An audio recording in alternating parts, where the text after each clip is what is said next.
அன்பு விஜயண்ணா, உங்கள் பார்வைக்கு இந்த பதிவு தென்படும் என்ற நம்பிக்கையில் போட்டுள்ளேன்.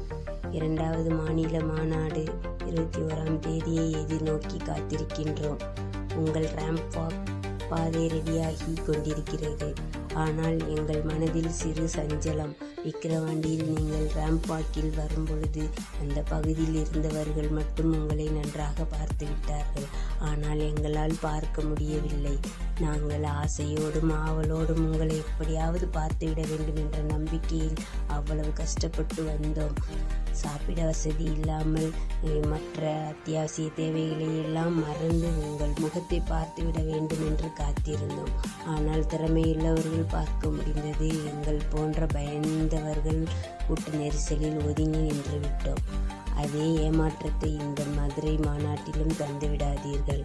நீங்கள் ரேம்ப் வாக் ஏற்க 1 மணி நேரம் குறைந்தது ஆகும்.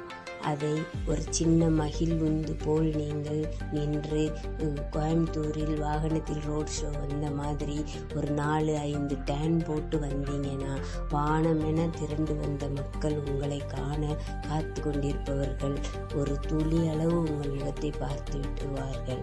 இந்த ஆசையை எப்படியாவது நிறைவேற்றுங்கள் அண்ணா. நீங்கள் நடந்து செல்லும் ரேம்ப் வாக் பகுதியில் உள்ளவர்கள் மட்டும்தான் அண்ணா உங்களை பார்க்க முடியும். எங்களை போன்று விக்கிரவாண்டியில் ஏமாந்தவர்கள் இந்த மதுரை மாநாட்டில் ஏமாந்து விடாத அளவிற்கு உங்கள் முகம் தெரியுமாறு நீங்கள் ஒரு முடிவு பண்ணுங்கள். ஆனால் நாட்கள் ஏற்கனவே 25ஆம் தேதியை 21ஆக குறைத்ததால் நாட்கள் அதிகமாக இல்லை. நீங்கள் நினைத்தால் உங்களால் செய்ய முடியும். கொஞ்சம் யோசிச்சு பாருங்கள். 1 hour நீங்கள் நடந்து செல்லும் தூரம் அளவிற்கு பதிலாக ஒரு சின்ன வாகனத்தில் நீங்கள் நின்று வந்து உங்கள் அன்பு தொண்டர்களையும் மக்களையும் அனைவரும் அமருங்கள், உங்கள் அருகிலேயே நான் வருகிறேன் என்று ஒரு வார்த்தை சொல்லிவிட்டு நீங்கள் அந்த வண்டியில் வந்தால் குறைந்தது ஒரு 300 மீட்டர் தூரத்தில் உள்ளவர்களுக்கு உங்கள் முகம் தெரியும். இந்த ஒரு ஐடியாவை யோசித்து பாருங்கள் அண்ணா.